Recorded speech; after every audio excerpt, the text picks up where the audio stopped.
Los martes a las 8:30 en El Balance nos vestimos de gala para recibir los debates Transforma España. De la mano de Eduardo Serra y moderado por Federico Quevedo, todas las semanas dedicaremos un espacio a reflexionar y debatir sobre aquellos asuntos que contribuyan a transformar el futuro y hacer del nuestro un país mejor. Qué buena falta nos hace, vistas cómo están las cosas hoy en día, Eduardo Serra. Sí, buena falta. Sí, buena falta nos hace. Bueno, vamos a hablar de liderazgo hoy, Hoy que se está debatiendo, tenemos el debate de un liderazgo. Vamos a hablar de liderazgo, pero de liderazgo a lo largo de la historia. Lo vamos a hacer de la mano de dos expertos, de dos escritores. José Ignacio Ruiz Rodríguez, buenas noches. Es catedrático de Historia Moderna en la Universidad de Alcalá de Henares, escritor, y Martín Hernández Palacios. Buenas noches, Martín. Buenas noches, muchas gracias. Es abogado, profesor asociado de Derecho Internacional Público en la UCM y cursó estudios de Historia de la Escuela Diplomática de España, y además dirige el programa de liderazgo femenino de la Cámara de Comercio de Madrid y es escritor también. Martín. Gracias, Federico. Pues gracias a los dos. Esto del liderazgo femenino me gusta. Hoy que está jugando además la selección española por primera vez en casa, que está estrenando La Estrella. Es el primer partido que juegan las chicas. Claro. Aquí en casa desde que ganaron el Mundial. Esto está ahora muy en boga y además yo creo que es muy necesario. Pero en fin, Eduardo, ponnos sobre la mesa, ponemos en contexto el tema de hoy. Siempre decimos, Federico, que la Fundación Transforma España es para hacer de España un país mejor en el futuro. Sí. Entonces, nuestros oyentes se preguntarán por qué hablamos del pasado, de la historia. Y yo creo que hay dos razones fundamentales. Una, para hacer cosas en el futuro tienes que proyectarte desde el pasado. Pero además, en nuestro caso, en el caso de España, donde hemos aprendido muy poca historia, pues se tiene una idea profundamente equivocada y muy peyorativa de nuestra historia. Y entonces, si tú crees que tus abuelos eran unos ladrones y unos genocidas y unos sinvergüenzas, no es raro pensar que tú te consideras capacitado para pocas cosas. Si tú piensas que eres descendiente de santos y de héroes y de líderes, que vamos a hablar hoy, pues a lo mejor tienes más ganas. De manera que yo creo que para la juventud hay que enseñarles que, si no orgullosos, que yo creo que cabe, deben estar satisfechos de su pasado, para que puedan, algunas veces, sobre todo hablando con norteamericanos, oye, mira, es que vosotros tenéis una historia, es verdad, pero muchas veces la historia es como esa piedra que llevas sobre los hombros y que te hace estar agachado. Oye, si hay que emprender nuevas cosas. Y la segunda razón, que es más, ¿por qué hablamos de líderes? Pues naturalmente la humanidad, el hombre es un ser sociable, un ser que hace las cosas, puede hacer las cosas, debe hacer las cosas colectivamente. Pero igual que hay unas mayorías de las que oímos hablar constantemente, hay unas minorías, y las minorías de esas se oye hablar menos. Y yo creo que es bueno hablar de las minorías, yo creo que es obligado hablar de las minorías. Y hoy hablaríamos de figuras egregias. Yo recuerdo, creo que fue el autor de El mundo de ayer, el que escribió personajes en la historia, o figuras sagradas de la historia, que hablaba de 5. Y a mí me parece que es muy aleccionador saber esos líderes del pasado, esas personas, lo que podemos aprender de ellas. Y un poco, pues la idea es saber, aun viviendo en esta época populista, saber que la minoría, las clases dirigentes, las personalidades ilustres, debemos no perderlas de vista.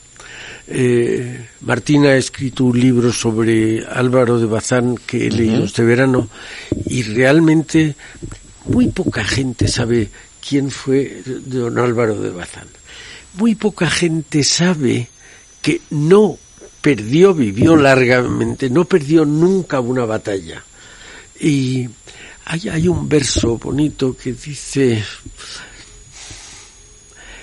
el intrépido turco el Lepanto, en la tercera el francés, en todo mar el inglés, vieron de mí espanto. Y luego decía la cruz de su apellido y la cruz de su espada. El Marqués de Santa Cruz es una de las figuras egregias del mejor periodo de la historia de España, y yo creo que recordarlo no solo viene bien, sino que muchas veces es una obligación. A mí me parece que hoy podríamos hablar de los líderes que hemos tenido en la historia, extranjeros o nacionales, y lo que podríamos aprender de ellos. Vale. Podemos aprender de cuáles son las características que reúne un líder. Bueno, yo lo dejo aquí presentado. Martín, hablar. Venga, por alusiones. Bueno, pues yo por una casualidad fui a visitar el Palacio del Viso del Marqués. Igual que no conocemos la historia, pues no conocemos este impresionante palacio renacentista que está a 2 horas de Madrid. Me quedé impresionado con la obra, que es obviamente el Palacio de la familia Bazán, de Álvaro de Bazán. Y fui a la tienda, quería comprar una biografía y no había ninguna. Entonces, pues durante 4 años estuve trabajando en esta biografía. Y efectivamente, pues es un libro también, como bien decía querido Eduardo, pues un libro de liderazgo, porque estamos ante un líder, ¿no? Entonces, también es cierto que como yo estoy a caballo entre los dos mundos, porque por una parte pues soy abogado, he sido empresario, y por otra parte pues estuve preparando mucho tiempo las oposiciones a la carrera diplomática, donde teníamos 50 temas de historia y, bueno, mi gran afición, pues te das cuenta que España ha sido uno de los imperios más importantes de la historia de la humanidad.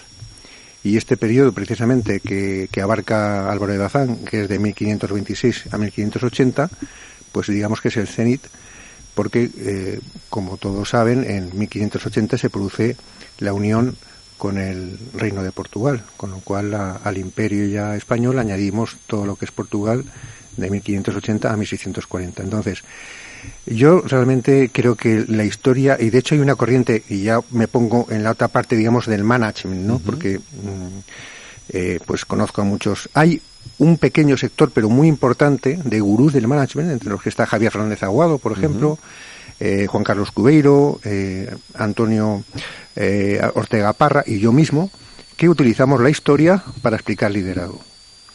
Entonces, bueno, yo cuando doy mis clases, obviamente para mí mi líder favorito es Álvaro de Bazán, pero a lo largo de la historia pues es la gran maestra.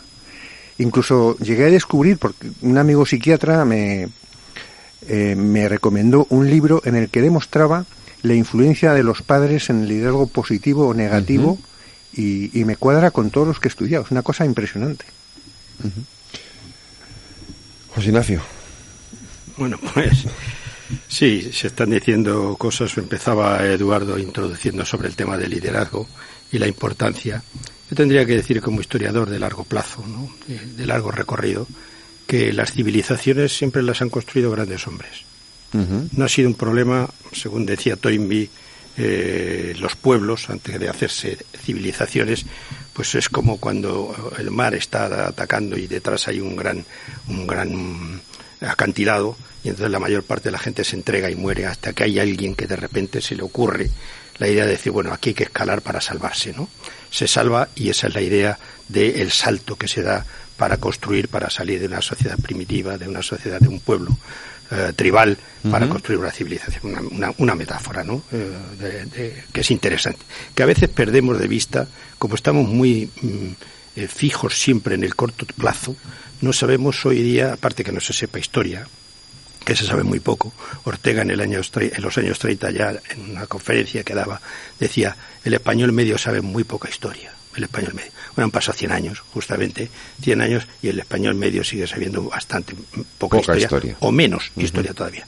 Pero además, los fundamentos de la historia se saben mucho menos, porque uno dice, bueno, pues hace uno hoy con esto de la contemporaneidad, uno sabe de la Revolución Francesa, o sabe de la Guerra Civil, pero la historia, que es tiempo y hombre, son las dos coordenadas fundamentales. Tiempo, es decir, el tiempo que todo lo va devorando, y hombre, el hombre es caprichoso, es imprevisible, es impredecible, aunque hay comportamientos de masas y comportamientos sociológicos, esas dos coordenadas se pierden de vista. Entonces, por tanto, creo que metodológicamente, yo insisto mucho en esto, hay que saber lo que es una civilización. Nosotros pertenecemos a una civilización, que es la civilización cristiana occidental, que entronca con la minoica cretense y tal, no vamos a hacer esta historia, pero la más inmediata es la cristiana occidental. Y esa civilización, las civilizaciones han habido muy pocas, es decir, pueblos que hayan conseguido el grado de civilización han habido muy pocos, 20, 21, dice Toynbee, por ejemplo, ¿no? Como mucho, ¿no? Es decir, que los pueblos todos desaparecen, todas las estructuras tribales desaparecen. La civilización es una plataforma de salvación de la humanidad, por la que la humanidad se salva. Y a veces perdemos de referencia esa. Y nosotros tenemos una plataforma que es la plataforma cristiana occidental. Es decir, el cristianismo occidental fue capaz de anudar la tradición clásica, griega, latina, con la judaica, y permitió, por tanto, dar un salto cualitativo para que la humanidad no sucumbiera. Y esa humanidad, por introducirlo un poco, se vio muy seriamente amenazada. Y a final de la Edad Media, concretamente, aquella humanidad, o aquella plataforma de salvación de una humanidad, que además llevaba la genética de ecúmene, el cristianismo era ecuménico, quería ser universalista, por eso la civilización occidental ha llegado a la globalización, que a veces de esto se pierde de horizonte, pues esa civilización entró en una crisis profunda, y además otra civilización distinta, no eran naciones ni nada de esto, otra civilización distinta, el Islam, estuvo a punto de hacerla sucumbir. Por tanto, los grandes líderes, por ejemplo, que aparecen en la Edad Moderna, Álvaro Bazán, no digamos, por supuesto, pues uno de los personajes para mí, civilización es una plataforma de salvación de la humanidad, por la que la humanidad se salva. Y a veces perdemos de referencia esa. Y nosotros tenemos una plataforma que es la plataforma cristiana occidental. Es decir, el cristianismo occidental fue capaz de anudar la tradición clásica, griega, latina, con la judaica, y permitió, por tanto, dar un salto cualitativo para que la humanidad no sucumbiera. Y esa humanidad, por introducirlo un poco, se vio muy seriamente amenazada. Y a final de la Edad Media, concretamente, aquella humanidad, o aquella plataforma de salvación de una humanidad, que además llevaba la genética de ecúmene, el cristianismo era ecuménico, quería ser universalista, por eso la civilización occidental ha llegado a la globalización, que a veces de esto se pierde de horizonte, pues esa civilización entró en una crisis profunda, y además otra civilización distinta, no eran naciones ni nada de esto, otra civilización distinta, el Islam, estuvo a punto de hacerla sucumbir. Por tanto, los grandes líderes, por ejemplo, que aparecen en la Edad Moderna, Álvaro Bazán, no digamos, por supuesto, pues uno de los personajes para mí impresionantes, ¿no? Porque además pertenezco a esa universidad, Cisneros, el cardenal Cisneros, nada menos, ¿no? Eso sí que era un líder, ¿no? Podemos hablar también de lo que es liderazgo, porque hay líderes, como pasa con las culturas, se habla mucho de cultura, la cultura tiene muy buena fama, todo el mundo vamos a ver la cultura, hay culturas buenas y hay culturas malas, depende de lo que cultives. Uno puede cultivar cardos, que puede ser para calefacción, pero uno puede cultivar cardos y otro puede cultivar un viñedo, y las cosas, el resultado es cualitativamente distinto. Pues con los líderes digo igual. Yo cuando Reyes nos propuso este tema, digo, bueno, es que líderes hay muchos líderes, y hay líderes muy malos, o sea, que cogemos la bandera de que aquí hay que hacer liderazgo. Hitler era, se salió a todos el mismo, yo creo. Hitler era un líder, evidentemente. Y Lenin, claro. Y Lenin era un líder, claro. Y fíjese, Castro era un líder. Fíjate lo que trajeron, ¿no? Es decir, que trajeron además la deconstrucción de la civilización. Nada más ni nada menos, planteándolo en términos civilizatorios, si lo planteamos así desde un punto de vista metodológico. Pero la Edad Moderna sí que hubieron, en el caso de España, en toda Europa, podemos hablar de líderes de todos sitios, ¿no? Pero claro, líderes importantes, en España tuvo unos líderes impresionantes, que le dieron al humanismo renacentista una plataforma de salvación impresionante. Fray Hernando de Talavera, ¿quién conoce a Fray Hernando de Talavera? Fray Hernando de Talavera fue una persona excepcional, de una calidad humana impresionante. Aquí se habla de Renacimiento. A mí no me gusta hablar de Renacimiento, me gusta hablar de humanismo renacentista.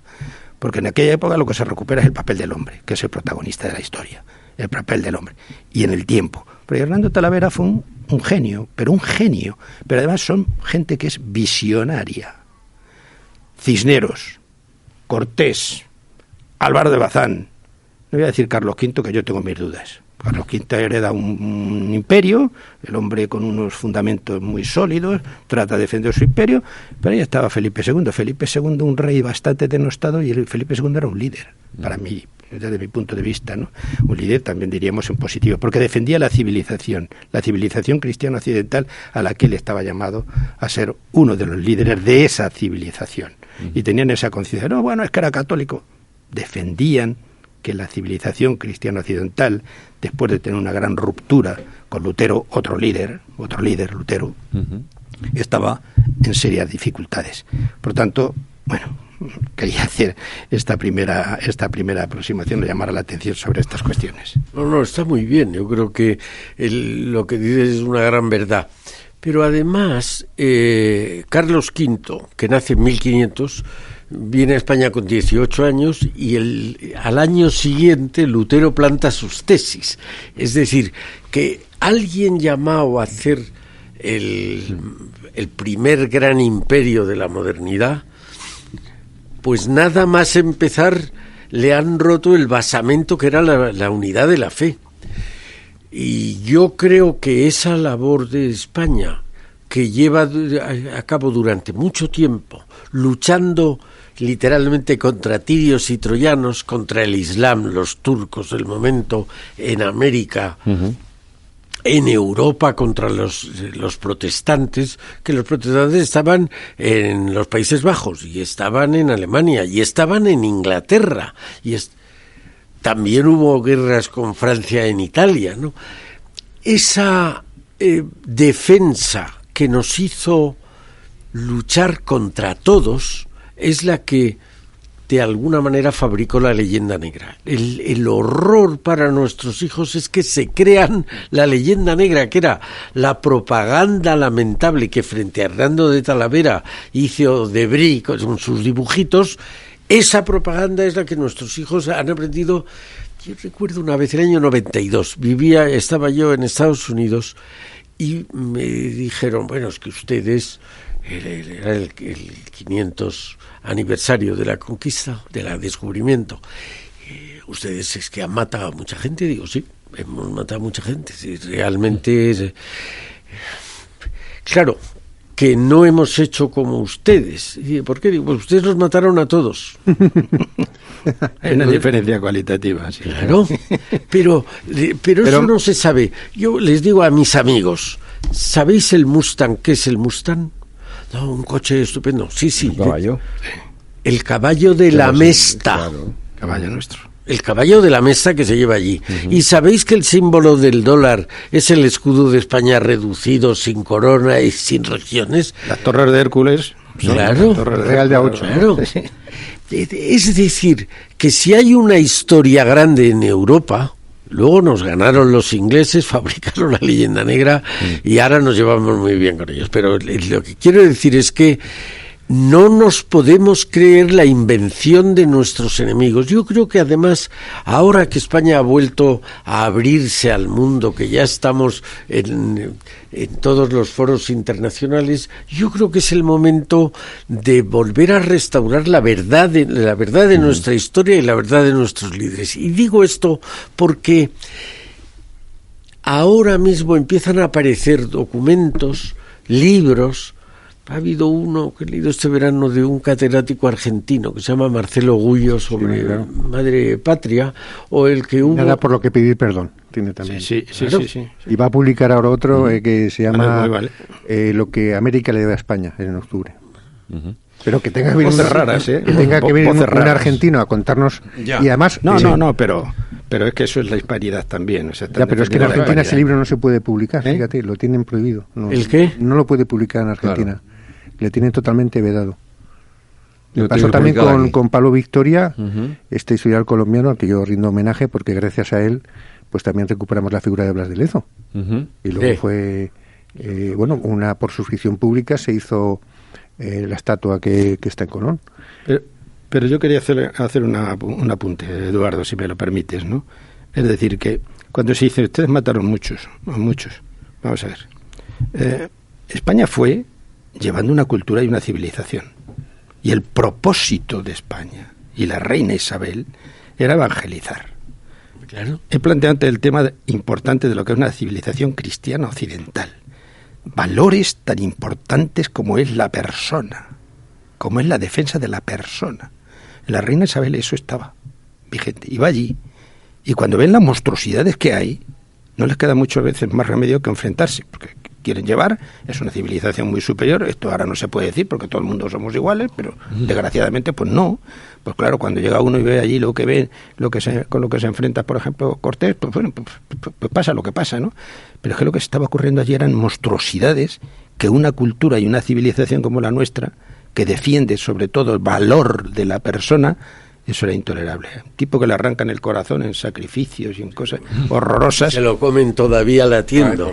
Horrorosas. No se puede decir que eso... No, ustedes es que han matado. No mire usted. No lo mire usted con los ojos del presente. El presentismo hace mucho daño.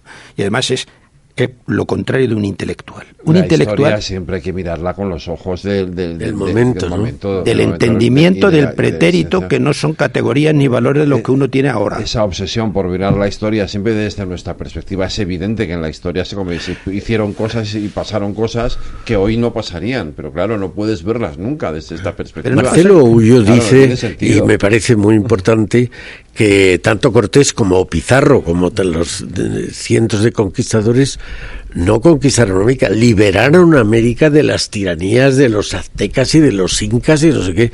Hay que decir que esos, después de abrirle a las vírgenes el pecho para sacarle el corazón, se lo comían, eran caníbales.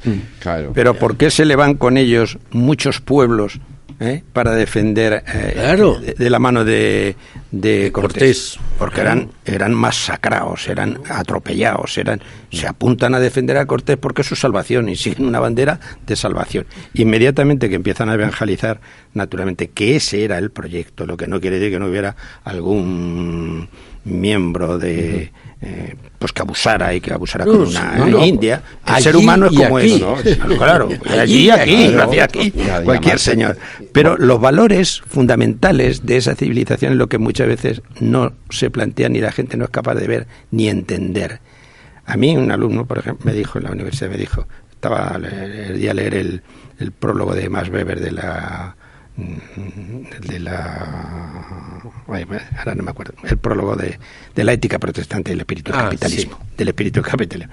Y dice, un alumno me dice, este señor es un fascista. Todos los alumnos hoy son tan sobrados. Dice, este señor es un fascista. ¿Por qué? Habla aquí de unas cosas este tío, pero todo el mundo sabe que lo que pasó en América fue un genocidio. Digo, pero bueno, ¿usted viene aquí a aprender o viene aprendido? Porque claro, hoy te dice un chico que todo el mundo sabe que aquello fue un genocidio. Entonces tienes que empezar a explicar y a construir. Sí, por eso no a construir. Yo digo que, y durante muchos años y en la universidad me he encontrado con muchos alumnos que vienen perfectamente adoctrinados de los institutos. Entonces lo que tienes que hacer es deconstruir, tienes que coger el mazo y el martillo y empezar a decir, mire, de todo lo que usted sabe, olvídese, aquí vamos a ver si podemos aprender y usted es capaz de pensar por sí solo, como decía Kant, vamos a ver si usted es capaz de pensar dándole alguna clase, pero traen las cosas muy emprendidas como este señor que dice, todo el mundo sabe que aquello fue un genocidio, todo el mundo sabe que claro, bueno, en la leyenda negra lo cogen y...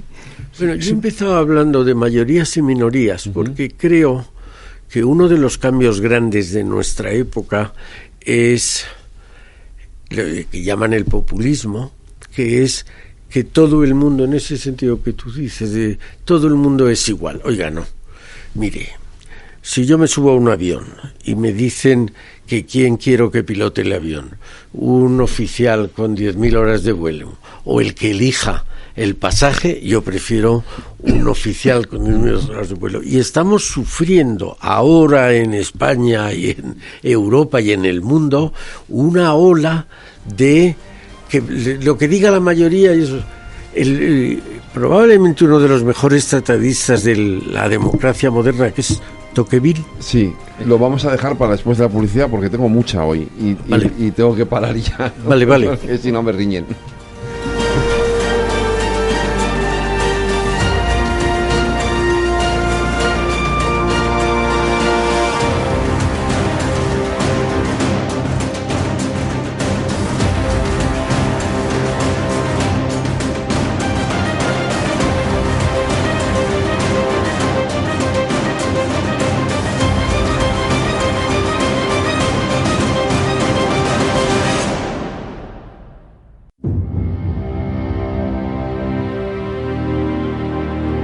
Transforma España.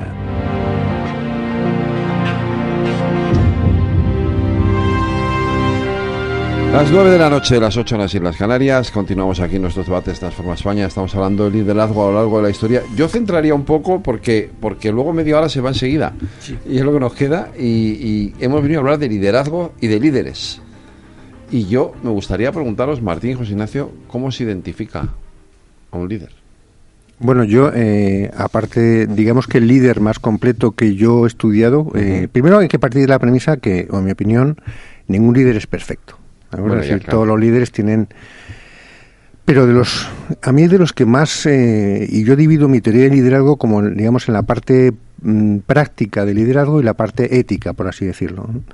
Entonces, Kennedy, en la quiniela que yo hago, que va desde negociación, por ejemplo, resiliencia, capacidad de motivación, oratoria, pues si tengo 10 puntos, los 10 los compré John Fitzgerald Kennedy, me parece muy impresionante. Y luego, pues es una persona que, por ejemplo, el detalle que tuvo, ¿no? Normalmente era, como sabéis, un hijo de una familia muy adinerada, y él tenía un problema de espalda, con lo cual no tenía por qué ir a la Segunda Guerra Mundial. Entonces fue a la Segunda Guerra Mundial, hizo que su padre utilizara la influencia para ir al frente. Que eso es impresionante. Luego, como sabéis, tiene lo que se llama liderazgo a escala. Es decir, antes de ser presidente de Estados Unidos, él estuvo comandando una patrullera, y esa patrullera fue hundida. Él rescató a todos los miembros de la tripulación. Con un coco le rescataron. En fin, ¿cuál es la diferencia entre España y Estados Unidos? Que sobre eso los americanos hicieron una película, que es un patrullero. Entonces volvemos a lo de siempre, es decir, con la historia que han tenido ellos, hacen una película de una anécdota, mientras que nosotros, teniendo la batalla de Lepanto, por ejemplo, con Bazán, que es la segunda batalla más importante de la historia de la humanidad, en la que murieron 30.000 turcos, pues no lo estamos haciendo. Entonces, yo el otro día recibí... ¿Es la más importante? Salamina. Salamina. Según los datos que yo he visto, el otro día, por curiosidad, estaba, por ejemplo, en Midway, que es la más importante de la Segunda Guerra Mundial, murieron 5.000, 6.000 entre los dos. Y solamente en la batalla de Lepanto... Sí, vamos, lo acabo de mirar justo antes. Y en la batalla de Jutlandia, también en la Primera Guerra Mundial, pues no se producen esas bajas, que son las más importantes de la Primera y de la Segunda Guerra Mundial. Entonces, claro, estamos hablando de 50.000 muertos en Lepanto. No, Cervantes dice la más alta ocasión que vieron los siglos. Sí. ¿No? Yo creo que ahí se produce también una concentración de liderazgo, ¿no? Porque por una parte está Cervantes, luego está también Lope de Vega, que también participa en la batalla de las conquistas de las Azores. Entonces, al final, Juana de Austria, que era la hermana de la jesuita, ¿no? Que también es un personaje muy interesante. En Francia estaba Catalina de Médicis, o sea, que también había mujeres importantes liderando, ¿no? Isabel Clara Eugenia, que es la hija de Felipe II. En una época difícil para que las mujeres fueran líderes. Pero obviamente las que accedían por motivos monárquicos no son líderes, ¿eh? Es decir, para mí Cervantes no es tan líder. Para mí un intelectual no tiene por qué ser el líder, ¿no? Para mí, ¿no? Bueno, pero es que Cervantes es un intelectual y es un soldado también. Pero Cisneros sí, era un líder.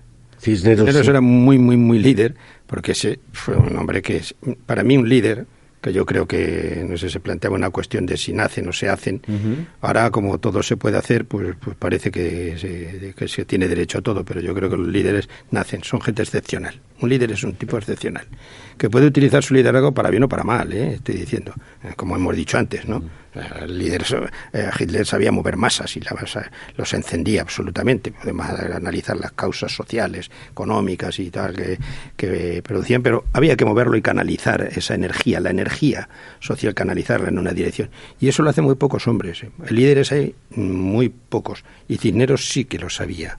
Y era un hombre, primero, porque él se transformó profundamente. Era un hombre, y los líderes son gente de una inteligencia extraordinaria. Para mí un líder es una persona que tiene visión por encima de los demás. Ve lo que otros no ven. Churchill, como se dice, que era un tipo contradictorio. Yo este verano he leído un libro sobre Churchill, Orgullo y Vileza, en una dualidad que plantea, no sé si lo conocéis. Pues leía a Churchill y claro, es un hombre contradictorio, pero verdaderamente era un líder, era un hombre que lo veía. Vio desde el primer momento desde que Chamberlain cedió, no, bueno, vamos a ver si evitamos la guerra, el buenismo y todas estas cosas. Y el otro dijo, no, eso va a ser después de la humillación, va a ser el horror. Y al final él fue el único que fue capaz de verlo, cuando la gente, porque el ser humano no ve lo que no quiere ver. Muchas veces no queremos ver. ¿Cuántas veces a uno se le dice, se le avisa de una cosa y te dicen, hombre, no, y ahora no te digo nada ahora, cuando te sacan de la cosa esta de que yo es que soy positivo, ¿no? Es decir, con eso, yo es que soy muy positivo y es que yo soy muy optimista, ¿no? Y uno tiene que estar peleándose con estas cosas, ¿no? Te puede ser lo que quiera, pero con el optimismo y el positivismo no se ve nada. La positividad, perdón. Sí, no se ve nada. Un líder ve lo que otros no ven, y esos en la historia hay pocos y muy excepcionales. Otra cosa, que hay gente muy sabia, o gente muy lista, gente muy poderosa, pero no son capaces de canalizar esa energía social para conducirla hacia un determinado fin. Esto es lo que yo creo que es líder. Ahora, como se lleva mucho y todo el mundo tiene que ser líder, pues... No, es verdad que se habla del liderazgo en la gestión empresarial y tal, pero yo estoy contigo. Lead es conducir, y por tanto un líder es el que conduce. Está mal desgastado por Hitler pero realmente el líder tiene que ser alguien que prende en la masa social y que hace que le sigan. Yo estoy de acuerdo, pero te preguntaría, por ejemplo, ¿San Ignacio de Loyola, a tu juicio, es un líder? Sí, también.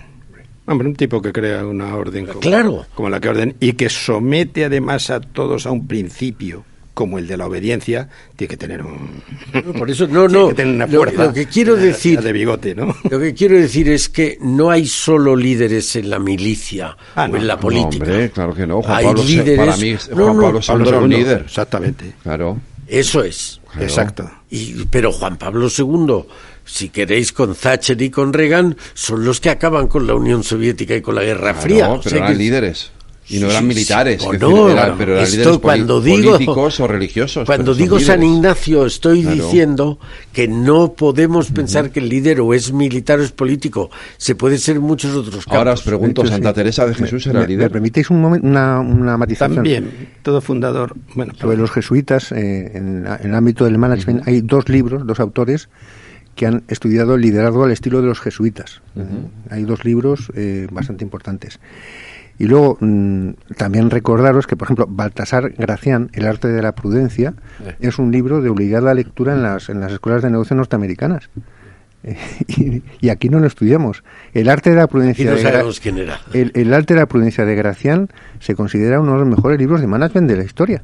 O sea, por ahí hay que empezar. Y era jesuita también. Sí. Yo era un jesuita, efectivamente. Sí, es buenísimo, no sé si lo habéis leído, pero vamos, todos los días tiene eso es para leerlo un poco como porque son por puntos, pero es muy interesante, ¿eh? Pero Gracián no era líder, era un intelectual. Bueno, pero una vamos obra a ver, que sirve, como hizo Lope de Vega o como hacen otros. Yo distingo entre lo que es un intelectual, que también puede llegar a convertirse en líder, y lo que es un conductor. Yo estoy hablando no de que Gracián es capaz. No estoy hablando de Gracián como líder, estoy hablando como la formación del líder, de qué fuentes tiene que beber. Es que lo que ahora hacen en las empresas, el management y todas estas cosas, desde mi punto de vista, preparan a gente para dirigir, ¿eh? Pero un director. ¿Pero eso es liderar, dirigir? No. Liderar es lo que estamos diciendo, creo que estamos de acuerdo Eduardo y yo. Liderar es un tipo que sabe sacar la energía como el que truje un limón y lo saca en beneficio de todos. Eso es muy difícil. Esos son seres excepcionales.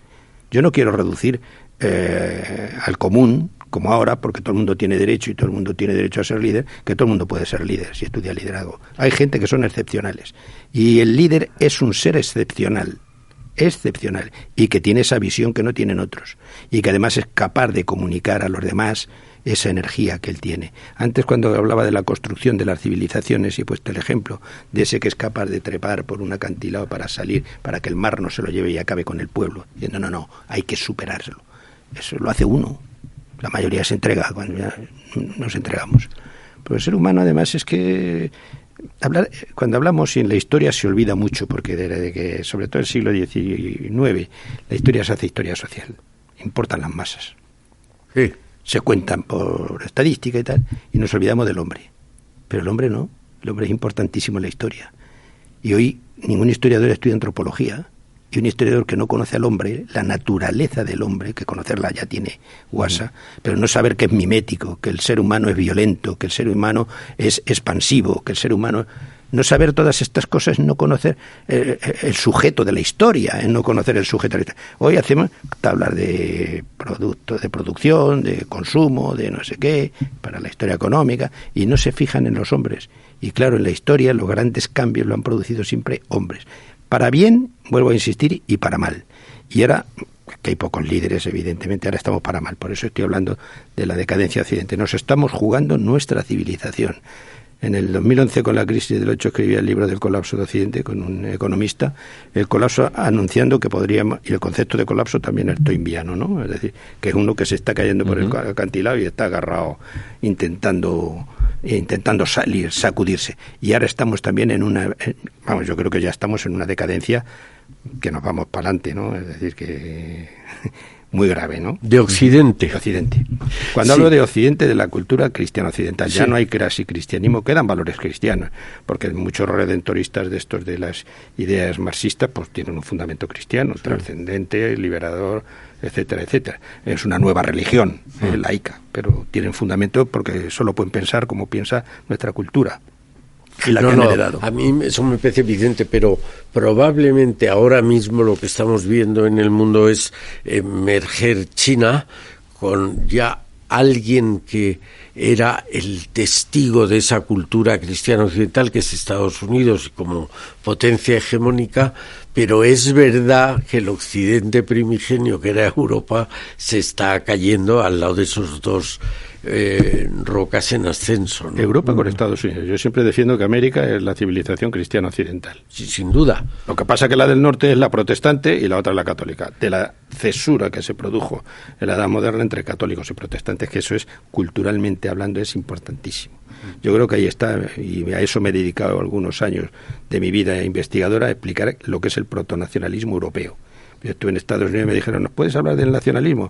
Cuando empecé a estudiar el nacionalismo del siglo XIX, yo que soy del siglo XVI, XVII y XVIII, digo, esto no se puede entender sin entender la secularización de la cultura. Y la secularización de la cultura viene de esa ruptura y sobre todo del triunfo protestante, que hay que decirlo. Y eso se desconoce. Eso se desconoce. Sí, yo cuando hablo con los... Martín quería decir algo. No, yo quería, hablaros un poco de... Yo creo que hay algunos intelectuales que han sido grandes líderes y que han dado el paso, y me acuerdo, por ejemplo, en España, la agrupación al servicio de la República de José Ortega y Gasset, Pérez de Ayala y Marañón, pues fueron unos intelectuales que vieron que la situación no estaba bien y fueron los que, de hecho, el pacto entre Alcalá Zamora y el conde de Romanones para la salida del rey fue en la casa de Gregorio Marañón. Entonces, a mí es que personalmente Marañón me ha ayudado muchísimo a estudiar el liderazgo, porque obviamente es el gran creador de la biografía psicológica. Y de hecho, solamente con leerme su libro de Antonio Pérez, que está considerada la mejor biografía de la historia de España, o sea, en los rankings de clasificaciones es discutible, pero me parece razonable. Él estuvo durante el exilio en Francia 4 años investigando a todos los exiliados. La biografía de Enrique IV. Enrique IV, y luego también el poder, tú lo explicas con el conde duque de Olivares, el resentimiento con Tiberio. Por ejemplo, me ha cambiado leerme el Tiberio, el resentimiento, cómo te lo explica, y lo ves luego. Además dice que es una enfermedad que no tiene cura, que cuando llega el resentido al poder no tiene cura y es el más cruel de todos, ¿no? Entonces, a mí, yo lo único que sí le pediría a las personas que nos escuchan y a todos, que realmente en la historia está la clave, ¿eh? Y de hecho, Marañón también decía que el mejor gobernante de la historia de España, en su opinión, fue Canóvar del Castillo. ¿Por qué? Porque ha sido el único que ha sido historiador. Entonces, bueno, es una opinión muy respetable y a mí me ha ayudado mucho. Felipe II, por ejemplo, y todo está unido. Es decir, es que ningún país como España ha interiorizado esas calumnias contra... O sea, yo cuanto más leo, ahora me he leído un libro sobre Felipe II y el Escorial. Oye, hay 60.000 libros en el Escorial, que era la biblioteca más importante del mundo. Voy a Simancas y me encuentro que el archivo más importante del mundo está en Simancas junto con el Vaticano del siglo XVI. Entonces, realmente, es un rey que además nunca hizo una política agresiva, sino que hacía era defenderse. Es que en España se produjo la ruptura de las dos Españas, finales del 18, en el afrancesamiento, todo esto, que fue muy complicado. Y luego el gran problema que ha tenido España fue un siglo XIX en el que no hubo un acuerdo para construir un Estado nacional. Unos querían ir muy deprisa, otros no, por otro lado estaba el carlismo, y bueno, 3 guerras civiles en el siglo XIX, sin contar otras cosas, y la guerra civil del 20, ya dan cuenta de que en España no hemos construido el Estado nacional, y ahora mismo se está discutiendo todavía si el Estado es nacional o no es. Incluso ya dicen que es plurinacional, que ya es el disparate del disparate. Yo he escrito sobre eso, ¿no? Sobre la plurización. No puede decirse que el Estado-nación parte de un principio fundamental: un pueblo, una soberanía y una nación, identificando pueblo con nación. Y la nación es la representación de ese pueblo hipotético. Hay que explicar lo que es un pueblo en sede parlamentaria. Y eso es único y indivisible. Y lo están dividiendo. Están intentando dividir. Bueno, a mí está prácticamente roto. Yo creo que, en fin, yo creo que estamos en... Claro, es que yo soy muy... Cuando doy alguna charla me dicen, hombre, usted es muy pesimista, ¿no? Digo, yo estoy avisando, yo digo de lo que puede ser, ¿no?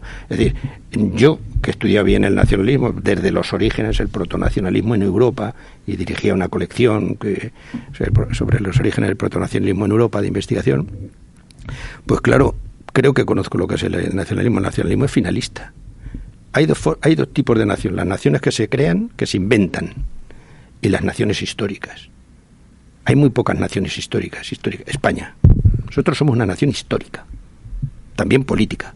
¿Por qué los nacionalistas quieren crear una nación histórica y buscan orígenes históricos para después decir que es una nación política? Y una vez que es una nación política, reclaman la soberanía. Esos proyectos están en marcha. Y esos son finalistas, esos no son para pactar y de llegar a un acuerdo, eso es finalista, y hasta que no se llegue a eso no paran. Y esto, ahora ya la cosa se ve... Martín. Sí, mira, yo quería compartir con vosotros que cuando lees la historia te das cuenta que lo que nos están contando los nacionalistas periféricos es mentira. Impacta mucho ver que cuando en 1571 el Papa Pío V pide ayuda a España para luchar contra los turcos que están a punto de invadir Venecia, claro, te das cuenta que ¿cuál es la situación? En Italia no existe como Italia, existe la República de Venecia, que es impresionante, la República de Génova, y la Armada Española sale de Palamós, que luego he visto que el alcalde ahora es de Esquerra Republicana de Cataluña. Las atarazanas están en Barcelona. Juan de Cardona, que es uno de los líderes de la escuadra, es catalán, y absolutamente todos los líderes marinos, Oquendo, Martínez de Recalde, Marolín de Juan, todos son vascos. Entonces dices, bueno... Las de Lezo, que hemos hablado antes. Claro, entonces dices, es que ¿qué nos están contando? La mayor parte de la administración y además, española era vasca, claro, en el siglo Eraso, XVIII. ¿no? Y toda esta gente, ¿no? Lo que quiero decir es que te cambia, por ejemplo, cuando te enteras que Malta es un regalo que le hace Carlos V a la Orden de Malta, dices, bueno, pero como si te regalan un llavero. La importancia de la Orden de Malta, la importancia de Saboya, la amenaza turca. Claro, no vamos a hacer una ucronía, ¿no? Pero realmente los historiadores franceses, sobre todo, y Voltaire a la cabeza, intentaron siempre quitarle importancia a la batalla de Lepanto, porque no les interesa, porque ellos no estaban. Y ya me gustaría también hacer referencia a la gran generosidad de España que ha demostrado en ese momento. Porque nosotros no íbamos a ser invadidos. Quienes iban a ser invadidos, y claro, cuando ves el mapa de la Venecia del siglo XVI te das cuenta que toda la costa adriática, todo lo que es Albania, más o menos todo lo que es Croacia, todo eso, hasta Chipre, era Venecia. Entonces dices, bueno, yo entiendo que ahora mismo Venecia diga, oiga, yo quiero ser independiente, es que ustedes han sido una república. O Génova, es lo que más me impacta. Y luego la percepción del liderazgo, y voy a poner otro ejemplo, por ejemplo, por Portugal, cuando tenemos un líder irresponsable como era el rey don Sebastián de Portugal, eso le costó el trono, que ha sido la mayor catástrofe, la peor batalla de Alcazalquivir, en la que muere la batalla de los 3 reyes, en la que mueren 3 reyes, eso le cuesta a Portugal su independencia. Entonces, el liderazgo es que es importantísimo. La independencia es un concepto moderno, porque en aquella época las uniones dinásticas, los conceptos eran monarquías dinásticas patrimoniales y formaba parte del patrimonio que... Quiero decir, eso de independencia ya tiene connotaciones. Bueno, pero yo hablo en términos un poco actuales, para que la gente entienda que existía un reino de Portugal que, como consecuencia de un liderazgo irresponsable del rey don Sebastián, imprudente, además sí, me parece muy generoso por parte de Felipe II, que le dice a su sobrino en una reunión que tienen en la frontera con Portugal, oye, mira, no te aconsejo para nada que vayas a dar la batalla en la cruzada de Marruecos. Sí, le mandó protección. Porque, le mandó 1000, pero una cosa simbólica. Y el duque de Alba, que le dijo hay que estudiar quién era el duque de Alba, ¿no? Que la gente lo veía y era como un espantajo, ¿no? Por eso lo puso a las órdenes de... En fin, que es fascinante, y yo creo que la historia te ayuda. Por ejemplo, antes hablábamos de Stefan Zweig, ¿no? Que ha dicho Eduardo, uno de los mejores escritores, ¿no? Que quería agradecer también a la editorial Acantilado cómo está rescatando todo, sí. ¿No? Pues Stefan Zweig tiene la obra a la que te referías, que es Los momentos estelares de la humanidad, en la que no sale Elcano, sale Magallanes, por ejemplo, pero también yo, para escribir esta obra de Álvaro de Bazán, pues me leí la obra de María Estuardo, de Stefan Zweig, y entonces entiendes muy bien que Escocia también era un reino y que fue la reina decapitada por la reina Isabel. Era católica, y entonces... Claro. Es cuando el Papa, pues... o sea, que hay una conjunción de liderazgo impresionante. Volviendo al principio, yo creo, oyéndoos, que hay un concepto, eso en derecho se lleva mucho decir, un concepto amplio del liderazgo, que es más el tuyo, Martín, de decir, bueno, pues cabe en Marañón o en... la prudencia que hablabas antes del jesuita, pues sí, pero el concepto de prender en la sociedad y arrastrar ese cuadro de la República Francesa, dirigiendo a la República una mujer, ese concepto es el que yo creo que es el liderazgo en sentido más estricto, que es alguien que arrastra a una sociedad. Eso es que tú decías, claro. En el acantilado, el que convence a los demás que hay que ir para arriba para que no te lleve el mar, ¿no? Pero en definitiva, sea el concepto amplio o el concepto estricto, lo que el líder hace es llevar con esa cualidad de ser un visionario a una tierra futura y por tanto incógnita, ¿no? Y hace mejorar a la civilización. A mí me gustó lo que habéis dicho de la civilización cristiana. Ahora hablamos solo de Europa, pero la palabra Europa se la inventa un fraile inglés en el siglo IX, porque hasta entonces era la cristiandad. Y en el siglo XVI Europa era una realidad geográfica. Política en absoluto, y cultural tampoco. El concepto cultural era cristiandad latina. Claro, sí. Y la que se rompe en el siglo XVI, la cristiandad latina, la que se rompe como concepto unitario, que era buscando la ecúmene, que por eso el Papa llama a Carlos, a Felipe, me tienes que ayudar porque tú eres ecuménico. Sí, pero fue el único que le ayudó, porque Portugal le dijo que no, Francia le dijo que no, Austria le dijo que no, Polonia le dijo que no. Porque el líder también genera celos. Claro. Ahí había un problema de hegemonía, que es lo que le tuvo el problema con Francia. ¿Quién lidera esa cristiandad? Entre Francia y España. El problema de Francisco I y luego Enrique II y todo esto era un problema de liderar la cristiandad. Y por eso los franceses traicionan y se alían hasta con el turco. Si no puedo ser el líder, claro, voy a jugar contra ti.